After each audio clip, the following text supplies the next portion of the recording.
This is Vice President Kamala Harris. On July 10, 2021, Harris granted an interview to Soledad O'Brien, which aired on BET. And in that interview, she spoke about so-called attempts to suppress the vote by various state legislatures. There are intentional attempts to deprive, in particular, Black and brown and students and Native Americans and Asians, the access to voting. That's not true, but let's play along anyway. Okay, Madam Vice President, please tell us how voters are being deprived access to vote, and please be as detailed as you can. Think about what they're doing in these states. They're basically punishing people for standing in line to vote. They're punishing people for standing in line to vote. They're saying, well, if you're going to be standing in that line for all those hours, you can't have any water or any food. Okay, let's pause here, Madam VP. First of all, the line at the polling place is not like a movie theater. You're allowed to bring your own food and drink. Kamala Harris was specifically referring to the state of Georgia, which amended existing election law that had already limited outside groups from handing out gifts to voters. The law made it more specific by including food or drink in the text. The law's intention isn't to dehydrate or starve people so that it's harder for them to vote. It's to prevent what is known as electioneering around polling places. They're saying, well, if you're going to be standing in that line for all those hours, you can't have any water or any food. No, that's not what they're saying at all. The bill specifically lists food or drink because this is a tactic that outside groups, campaign staff, and politicians themselves have used in the past to get up close and personal with voters immediately before they cast their ballot. But here's a thought experiment. Pick out a bunch of blue states that broadly allow giving out food or water to voters waiting in line.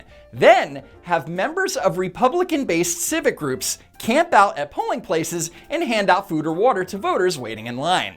And remember, just like Democrat-based civic groups, they're there out of the kindness of their hearts. And they don't have nefarious intentions, they just want to hydrate the nice people. Well, we know what would happen. Democrats and the media would immediately lose their minds and accuse those Republican groups of intimidating voters. And the DNC would be petitioning every court in the land to issue injunctions against those groups.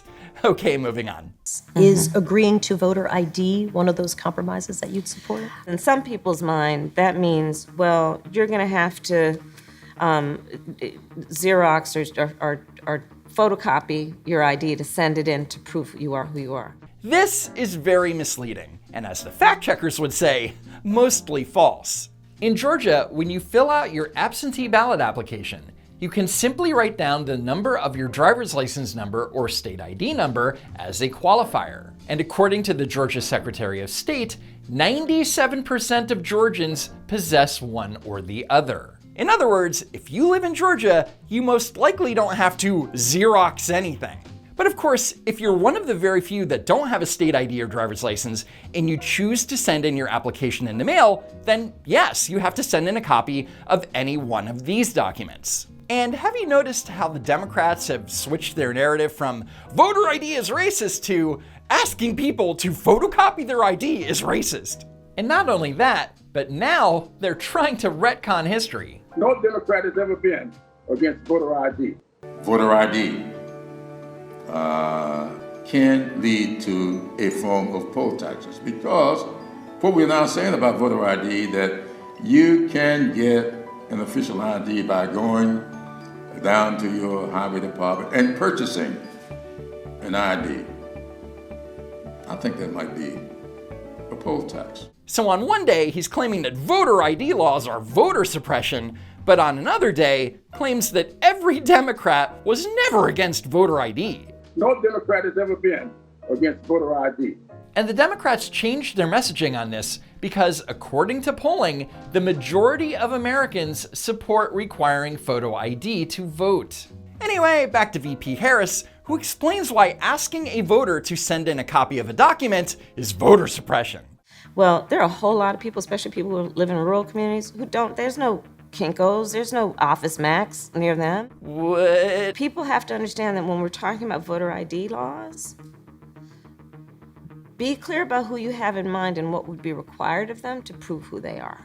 Wow, there's a lot to unpack here. But first, Kinkos hasn't existed in over a decade. Next thing you know, she'll be talking about wanting to go to Tower Records to purchase the new Tupac album. But regardless, Office Max, Office Depot, Staples, the UPS store, and yes, FedEx Office aren't the only places where you can photocopy a document. And did you know that you can get copies made at many CVS and Walgreens locations? Or you can try your local library, post office, church, or community center. And if you're a student, you can get photocopies at your college or university.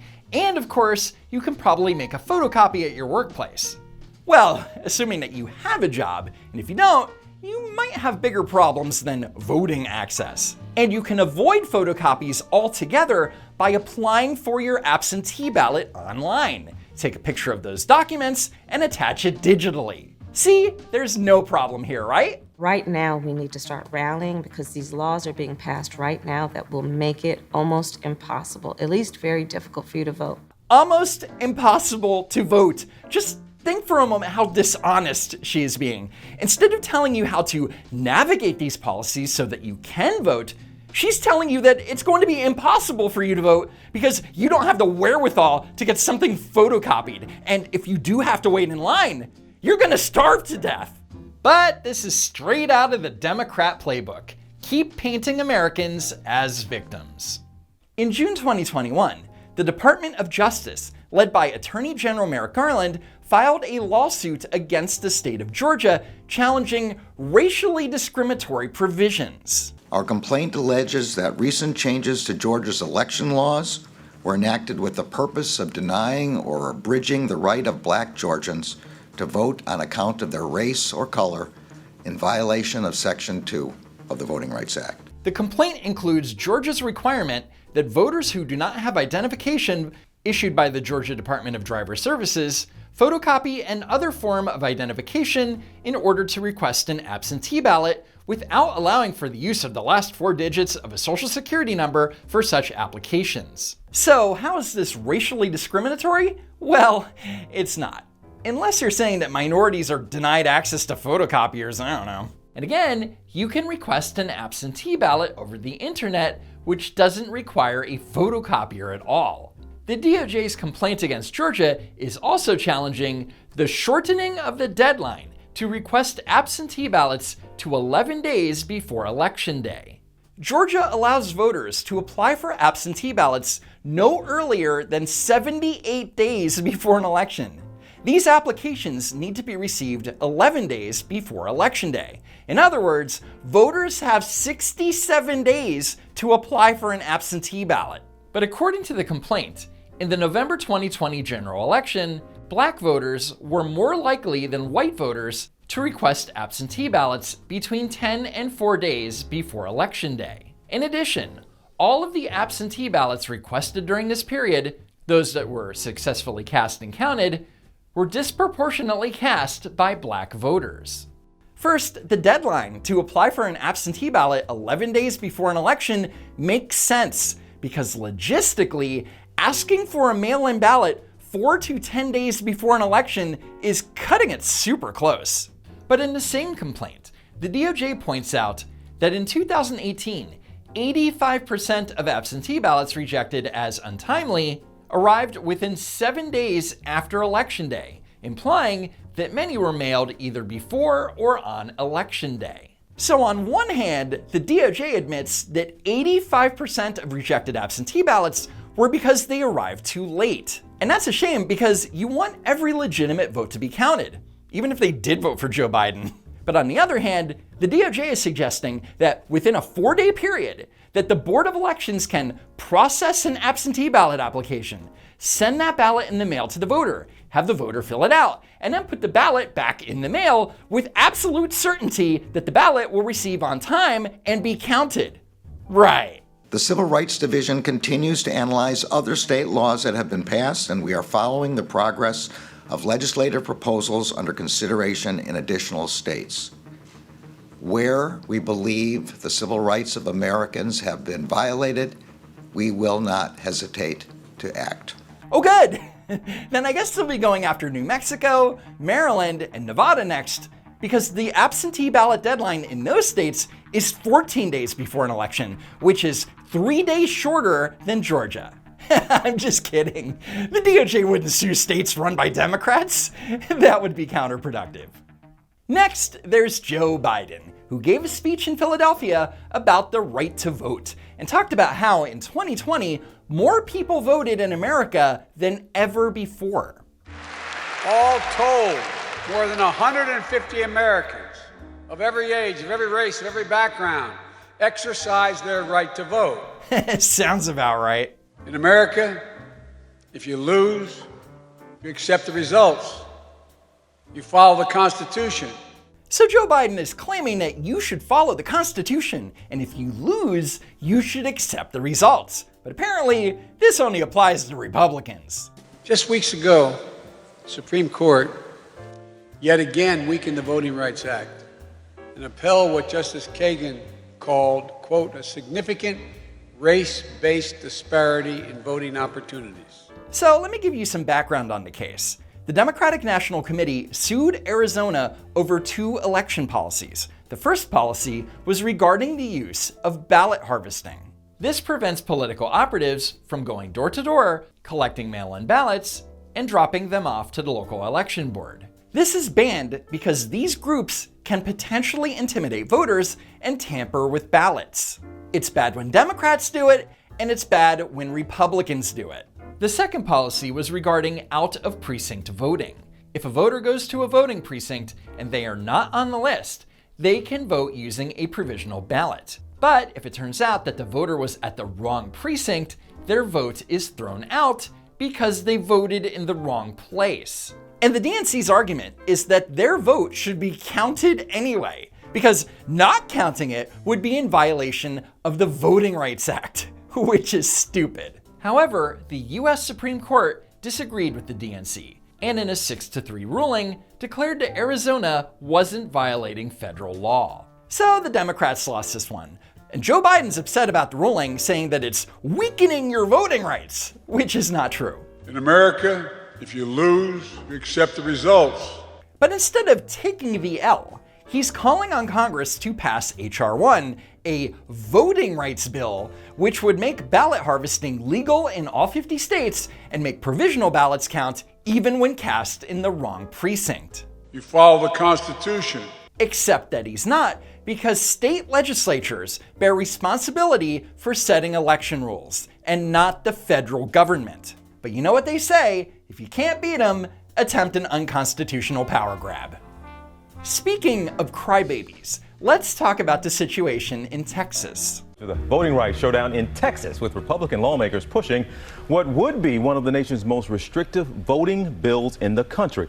And the bill is supposedly so restrictive that Texas Democrats pulled an unprecedented political stunt. To block the bill's passage and deny the House a quorum, members of the Democrat caucus took a charter bus to the airport and hopped on a private jet to Washington, D.C., where they held a press conference to lead the nation in song. We will overcome. We will overcome someday. Now, the Texas caucus went to D.C. to try and pressure Congress into passing H.R. 1. But what they really went for was the praise from the national media. Hello, Texas Democrats. It's Rachel Maddow here. Hi. I'll tell you, the whole country is watching. The whole country is watching right now. What you are doing is something that could not be done without your commitment to do this in the way that you have done it, putting yourselves on the line. Thank you for helping us understand. These people are not national heroes. They are attention seekers who could have stayed in Texas and done their job like they were supposed to. In the Texas legislature, our job is to solve problems for the people of Texas. This bill is not solving any problems. That's why we're not at the table. You can only be at the table when you're negotiating policy that helps Texans. This hurts Texans. Okay, so how is this restrictive voting bill hurting Texans, you ask? It bans drive-through voting, meaning that you can't vote from your car or truck. And it bans 24-hour voting. You can't vote 24 hours a day? Those Republican monsters! And it also has just The most ridiculous new ID requirements: when you vote by mail, the information you write down on your ballot is supposed to match the information on your application. Oh my God, it's Jim Crow 3.0. And you're not going to believe what's next. The Texas bill is so restrictive that it expands early voting and offers more protections to voters. It requires all counties to operate voting locations for a minimum of 9 hours on weekdays and Saturdays and 6 hours on Sundays. Counties with a population of 55,000 or more are required to operate for a minimum of 12 hours a day on Saturdays. And it also expands protections for people who need to take off from work to go to the polls. It's almost like they want people to vote. In Texas, for example, Republican-led state legislature wants to allow partisan poll watchers to intimidate voters and imperil and impartial poll workers. Joe Biden is a liar. I mean, you know this, but let me explain. Since 1986, Texas law has allowed for persons to observe the conduct of an election on behalf of a candidate, a political party, or proponents or opponents of a measure. So partisan poll watchers are not a new addition to Texas law. Now, in some states like Texas, these observers are known as poll watchers, and in some states like Delaware, they're known as challengers. Delaware Code Title 15, Chapter 49, Subchapter 2, Section 4934 states each of the political parties, acting through their respective county committees, may appoint and accredit some suitable person as a challenger. One challenger from any political party which is represented by a candidate in that district may be present inside the polling place and shall be allowed to observe the conduct of the election and all the election records. Translation: Biden has no problem having partisan poll watchers in Delaware, but is totally against it if they're in Texas. I know you're shocked. Now, what is new to Texas law is that it makes it a Class B misdemeanor for an election official to intentionally or knowingly refuse to accept a poll watcher for service when acceptance of the watcher is required by this section. And that's similar to the Delaware law, which states if a challenger is ejected and the inspector or judges who voted for such ejection willfully voted for ejection without cause, each such inspector or judge so voting shall be deemed to have knowingly and willfully violated that inspector or judge's official duty. So Texas and Delaware both have poll watchers, challengers, whatever, and the law offers them protections so that they can do their job and not be ejected without cause. But for some reason, Joe Biden's only singling out Texas. That's so weird. For make no mistake, bullies and merchants of fear, peddlers of lies, are threatening the very foundation of our country. He's literally describing the Democratic Party. And on that obvious note, thanks for watching, sharing, and slamming that like button. Be sure that you're still subscribed to the channel, and as always, I hope to see you next time. If there is a next time.